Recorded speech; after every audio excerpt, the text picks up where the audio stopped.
බොහෝ කාලකට පෙර ශාක්‍යයන් සහ කෝලියයන් රෝහිණී ගඟ දෙපස ජීවත් වූ අතර ඔවුහු තම වගාවන් සඳහා එහි ජලය බෙදාගත්හ.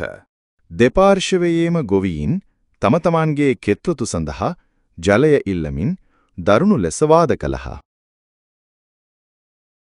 මෙම ආරවුල රාජකීය පවුල් වලටද ආරංචි වූ අතර දෙපාර්ශවයම යුද්ධයට සූදානම් වූහ. ශාක්‍ය සහ කෝලිය හමුදා දෙකම ආයුධ සන්නද්ධව සටනට සූදානමින් ගංගිවුරට ගමන් කළහ. අලුයම මහා කරුණාවෙන් පෙළඹුණු බුදුරජාණන් වහන්සේ හමුදා දෙක අතර අහසින් වැඩම කළසේක. භාග්‍යවතුන් වහන්සේ ඉදිරියේ හමුදා දෙකම තම ආයුධ බිම දමා වැඳ වැටුණහ.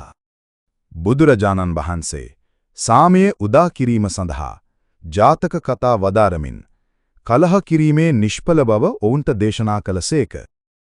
උන්වහන්සේගේ ධර්මය අසා පැහැදුණු දෙපාර්ශවයේම කුමාරවරු 500ක් බැගින් බුදුසසුනේ පැවිදි දිවියට ඇතුළත් වූහ.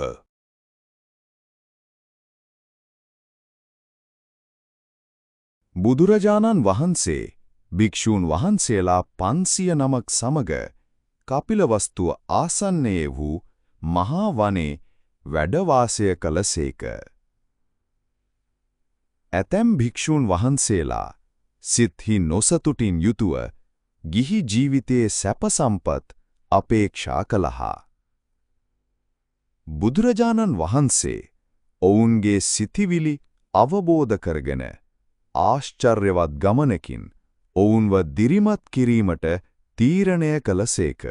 බුදුරජාණන් වහන්සේ තම රිද්ධි බලයෙන් භික්ෂූන් වහන්සේලා අහසින් සුන්දර කුණාල විල වෙත රැගෙන ගියසේක. බුදුරජාණන් වහන්සේ එහි වූ මසුන්, පක්ෂීන් සහ වෘක්ෂලතා පෙන්වා දෙමින් ඒවායේ නම් සහ ගුණාංග පිළිබඳව ඉගැන්වූසේක. කුණාල පක්ෂීන්ගේ රජු තම පිරිවර විසින් වට කරගෙන සිටිනුව භික්ෂූන් වහන්සේලා දුටු අතර බුදුරජාණන් වහන්සේ ඔහුගේ උතුම් පරපුර ගැන වදාළසේක. බුදුරජාණන් වහන්සේ කුණාල ජාතකය දේශනා කළ අතර භික්ෂූන් වහන්සේලාගේ සිත්හි වූ සැක දුරු විය. ධර්මයේ හැසිරීම තුලින් භික්ෂූන් වහන්සේලා 509ම විමුක්තියෙන් බබලමින් රහත් භාවයට පත් වූහ. සියලු ලෝකවලින් පැමිණි දෙවිවරු බුදුරජාණන් වහන්සේට සහ උතුම් සංඝ රත්නයට ගෞරව දැක්වීම සඳහා රැස්ව අහස පුරා පැතිරි සිටියා.